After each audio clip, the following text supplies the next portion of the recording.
사도행전 18장 처음부터 끝까지 함께 읽겠습니다.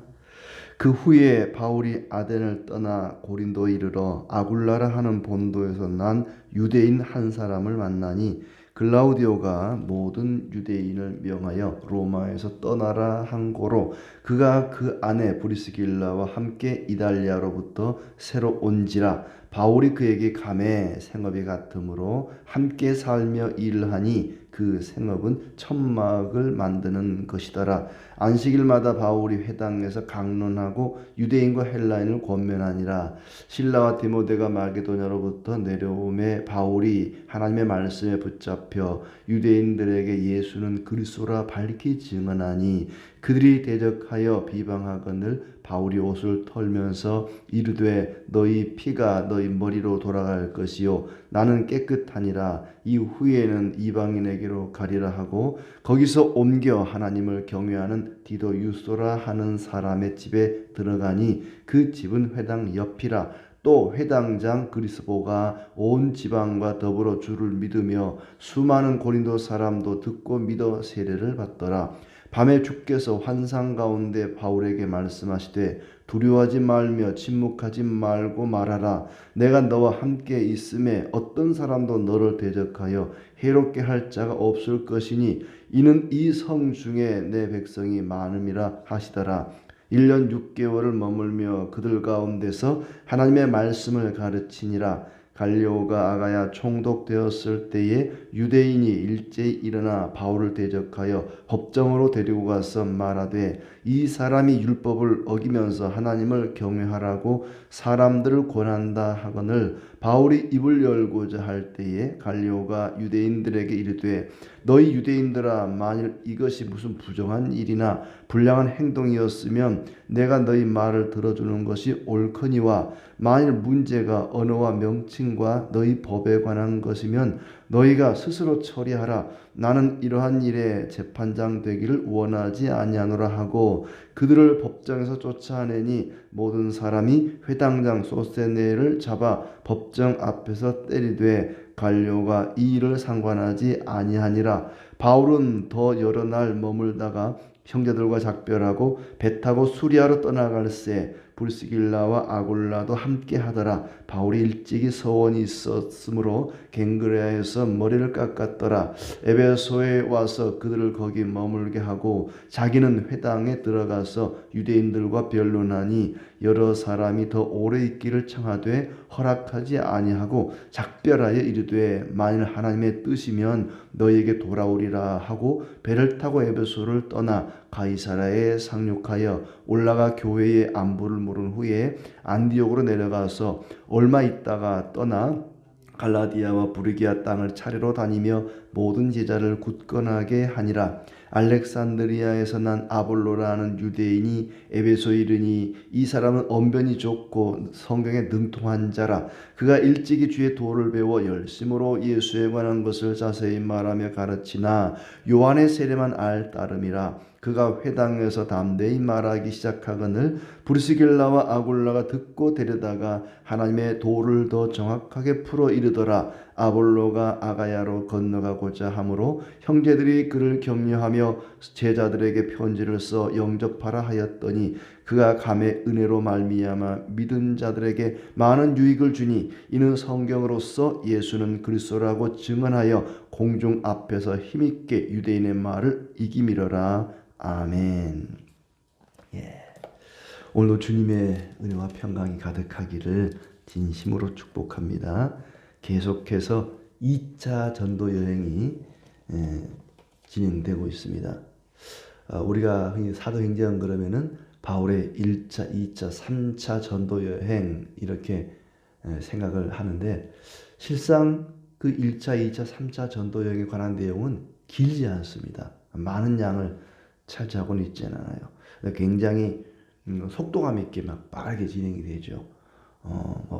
데살로니가에서 베레아로 또 아덴으로 아덴에서 다시 또 에베소로 고린도로 에베소로 이렇게 계속 이어지고 있는데 1차 전도 여행은 끝나고 다시 예루살렘 와서 예루살렘 총회 끝나고 2차가 시작되었거든요.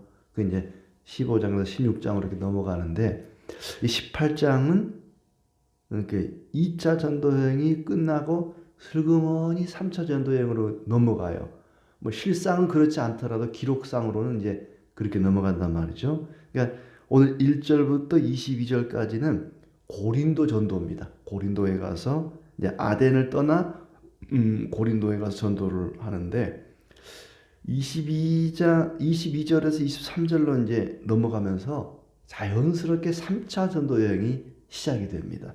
뒤에 나오겠지만은 그래서 1절부터 22절은 이제 고린도 전도가 나오고 23절부터는 이제 3차 전도 여행이 시작된다. 이렇게 말씀을 드릴 수가 있습니다.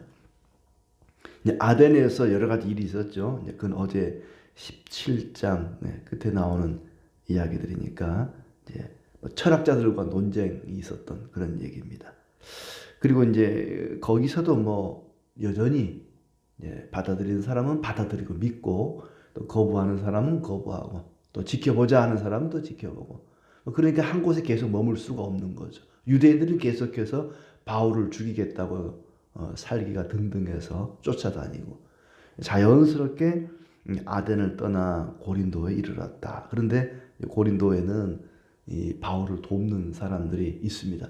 또 고린도뿐만 아니라 우리가 계속 읽다 보면은 어디를 가든지 바울을 도와주고 동조하는 사람도 있다. 복음 전하는 일은 혼자 할 수 있는 일은 아닌 것 같아요. 항상 옆에서 함께 동역하는 사람들이 있었고, 물론 이제 실라와 또 디모데와 누가도 계속 동행하고 또 잠깐 떨어졌다가 또 동행하고 뭐 이런 이제 과정이 반복되지만은 그 지역에 사는 사람들로서 바울을 돕는 사람들이 들어 있었는데 이 고린도에서는 아굴라라는 사람과 이제 브리스길라라고 하는 부부, 이 부부가 참 많은 도움을 줍니다.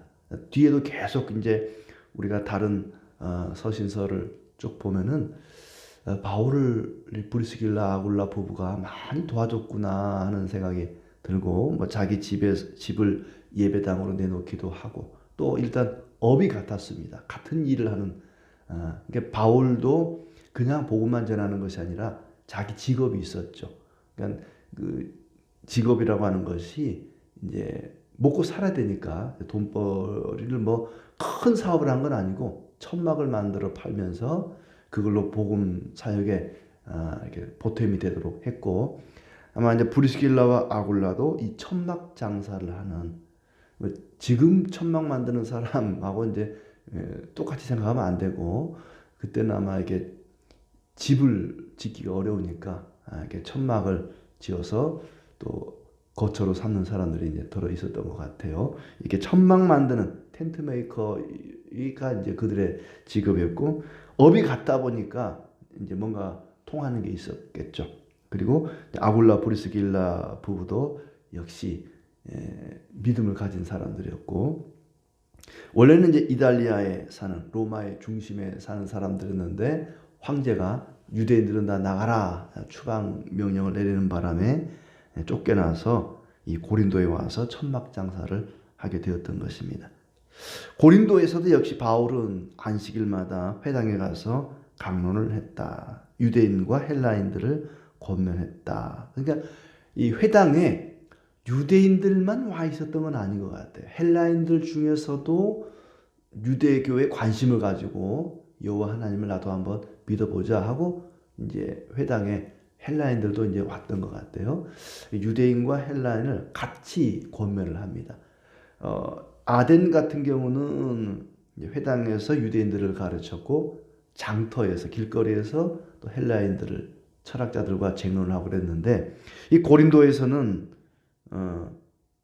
이 회당 안에서 헬라인과 유대인을 같이 권면하는 그런 모습이 나옵니다. 4절까지의 이야기고 이제 5절에 보면은 실라와 디모데가 잠깐 떨어져 있었는데 합류하게 되었다. 또 말씀에 붙잡혀서 바울이 유대인들에게 예수는 그리스도임을 전하게 되었다. 예수가 그리스도다. 이게 너무나 어찌 보면 쉬운 늘 유대인들은 그리스도를 기다리고 있었거든요. 메시아를 기다리는 사람들이었는데 예수가 바로 여러분이 기다리는 그리스도 메시아입니다. 이게 설명하면 되니까 복음을 전하는 것이 단순하죠. 이미 구약을 잘 알고 있는 사람들에게 예수를 전하는 것이니까 유대인들에게 예수 전하는 것은 바울의 입장에서는 같은 유대인이고 바울 역시 율법에 능통한 사람이기 때문에 그렇게 어렵지 않게 아마 전할 수가 있었던 것 같아요. 그러니까 가는 곳곳마다 유대인들이 회당을 만들어 하나님 섬기는 것이 복음을 전하는데 굉장히 도움이 되었고 또 로마가 그 인근을 다 장악하고 있었던 것이 바울이 로마 시민권을 가진 자로서 안전이 보장된 것이고 그리고 이제 그 박석이 깔린 도로 로마의 그 도로가 또 바울이 이동하기에 너무나 좋은 그리고 이제 지중해를 운행하는 선박들이 그때 로마 시대에 굉장히 발달한 것 역시 바울이 복음을 전하는데 많은 유익을 줬습니다. 그 가운데 이제 회당이 굉장히 중요한 역할을 했고 또 많은 이점을 가져오기도 했죠. 그렇지만 회당에서 복음을 전하면 모든 유대인들이 다 긍정적으로 받아들인 것이 아니라 6절에 나오는 것처럼 비방하고 대적하고 유대인들이 대적하고 비방하자 나는 유대인들에게 이제 복음 안 전할래. 그리고 이방인에게로 가리라 합니다. 그리고는 하나님을 경외하는 디도 유스도의 집에 들어갔다. 그 유스도의 집이 회당 옆에 있었습니다. 그리고 회당장 그리스보와 수많은 고린도 사람이 믿고 세례를 받았다. 회당을 관리하는 회당장, 회당의 뭐 이게 제일 높은 사람이라고 하긴 좀 그렇고 회당을 관리하는 그런 사람이죠. 회당에서 뭐 율법을 강론하고 하는 사람들은 율법사나 랍비들이었을 테고 회당장 그러면은 그 회당을 관리하는 관리자의 역할인데 이 회당장 그리스보라는 사람이 수많은 고린도 사람과 함께 믿고 세례를 받았다. 그때 9절에 환상 중에 주께서 두려워하지 말며 침묵하지 말라고 환상 중에 주님이 직접 바울에게 말씀을 합니다. 두려워하지 말며 침묵하지 말고 전하라.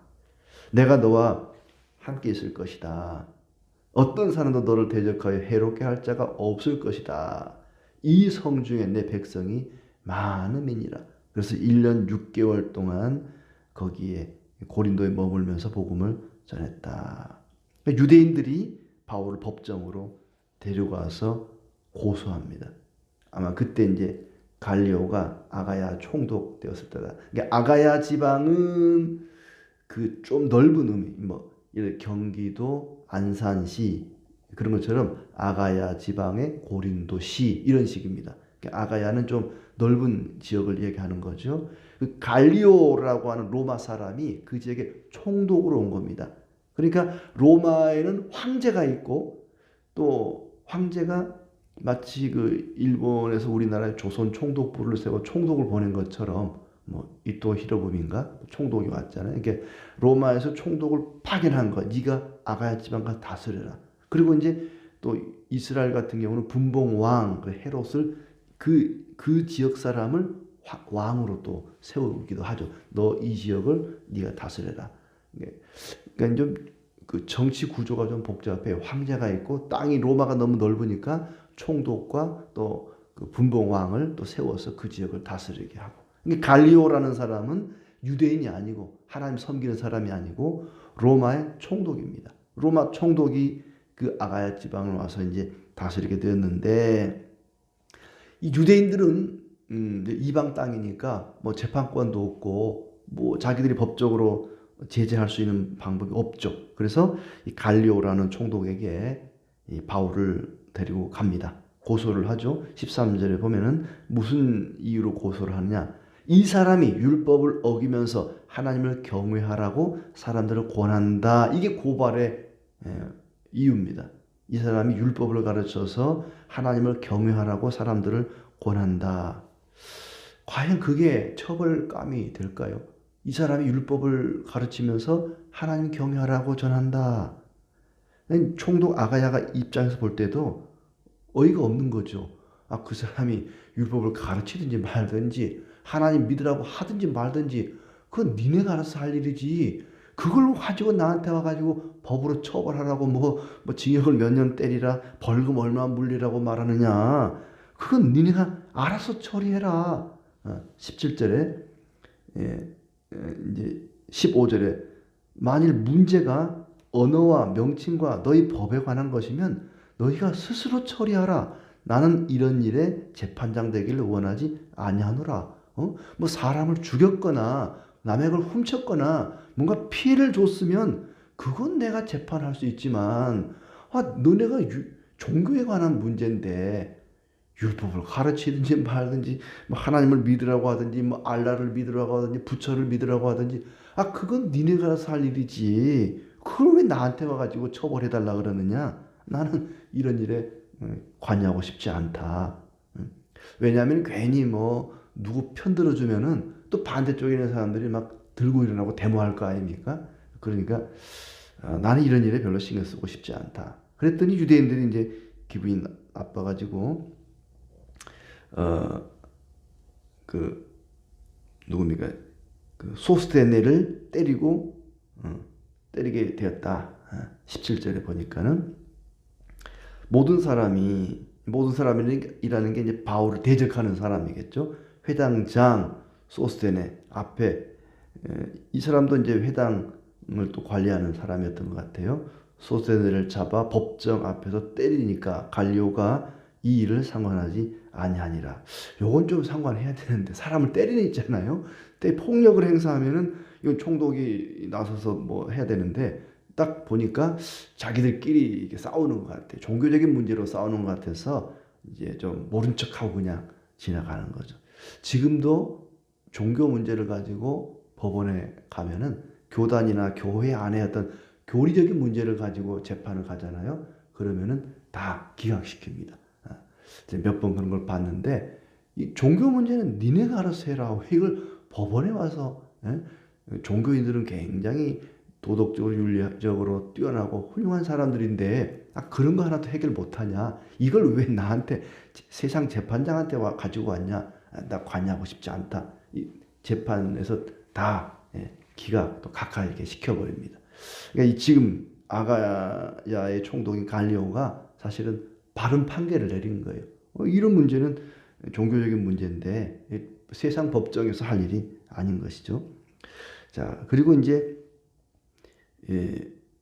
18절에 보면은 바울이 더 여러 날 머물다가 이미 1년 반이나 머물렀잖아요. 고린도에.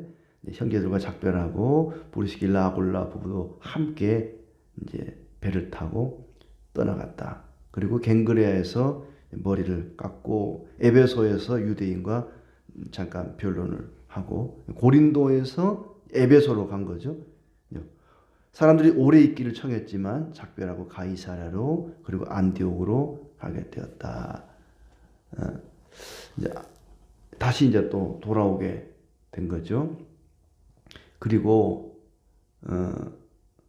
22절이 그렇게 되죠. 가이사랴에 상륙하여 올라가 교회 안부를 물은 후에 안디옥으로 내려가서 얼마 있다가 떠나. 이게 이제 안디옥으로 내려가서 여기까지가 2차 전도 여행이 끝이 난 겁니다. 그리고 잠깐 쉽니다. 얼마 있다가 이게 쉬는 거죠. 잠깐 쉬었다가 갈라디아와 부르기아 땅으로 차례로 다니며 모든 제자를 굳건하게 하니라. 이게 3차 전도 여행의 이제 시작이죠. 그러니까 2차에서 3차로 넘어가는 것은 딱 구분선이 없어요. 안디옥에 갔다가 잠깐 쉬고 바로 갈라디아로 떠나게 되는 거죠. 이게 2차에서 3차로 넘어가는 것이다.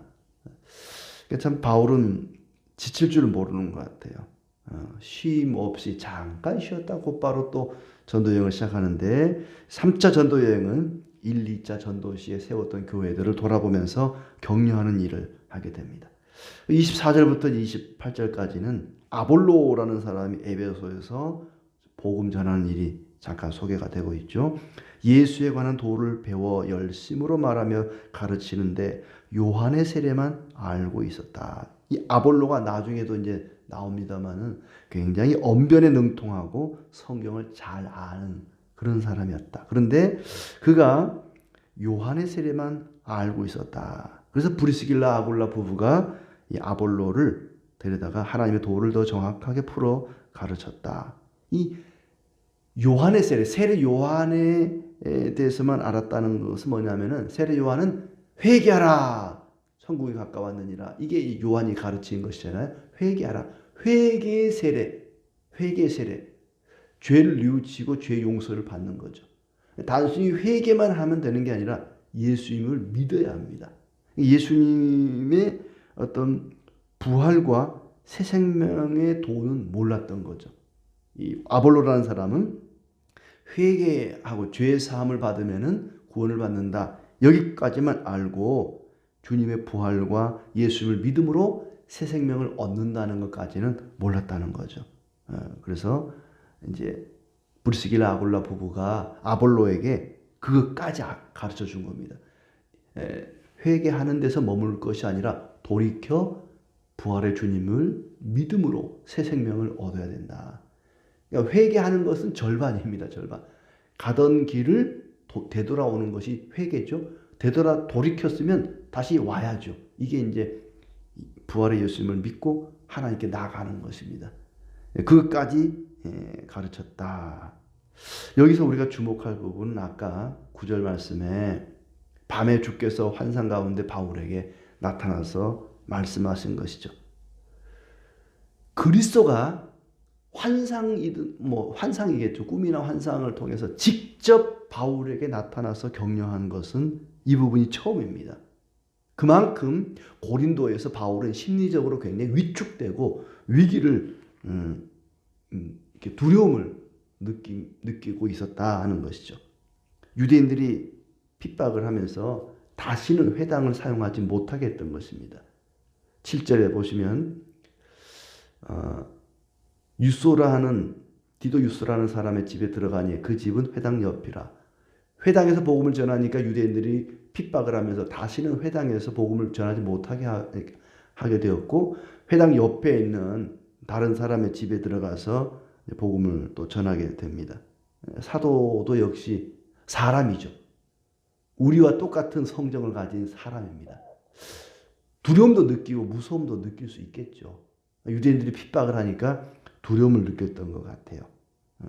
그러자 주님께서 환상 중에 직접 나타나셔서 바울아 두려워하지 말라. 바울이 음성으로만 듣고 회개를 한 적이 있었는데 직접 주님을 뵙고 두려워하지 말라고 격려를 해줍니다. 이 성에 내 백성이 많다, 두려워하지 말라. 이것은 너의 싸움이 아니라 내 싸움이다. 그러니 두려워하지 말라. 그렇게 유대인들이 핍박하고 괴롭힘에도 불구하고 주님의 위로로 말미암아 1년 6개월이나 고린도에 머물게 됩니다. 대단하죠. 핍박을 받으면서 1년 6개월을 머물렀다는 것이죠. 무서워서 아니면 더러워서라도 그냥 에이 나 갈래 그리고 떠날 만한데 1년 6개월이나 머물면서 고린도에서 복음을 전하게 됩니다. 이 세상의 대적에도 불구하고 그리스도는 반드시 승리하십니다. 그리스도가 항상 우리를 도와주시지만은 우리 성도의 가는 길은 평탄한 길, 꽃길만 걷는 게 아닙니다. 이런 핍박과 사단의 방해가 있고 어려움이 있을 것입니다. 그렇게 우리가 믿음으로 살아갈 때에 어려움이 있다고 할지라도 절망하지 말고 포기하지 말고 주님이 주시는 힘과 용기로 담대하게 살아가야 할 것입니다. 우리가 주님의 뜻대로 말씀대로 살아가도록 주님께서 우리에게 은혜를 주시고 우리를 위로하시고 힘과 용기를 더해 주십니다. 하나님의 백성으로서 두려워하지 말고 담대하게 용기 있게 살아가기를 진심으로 기대합니다.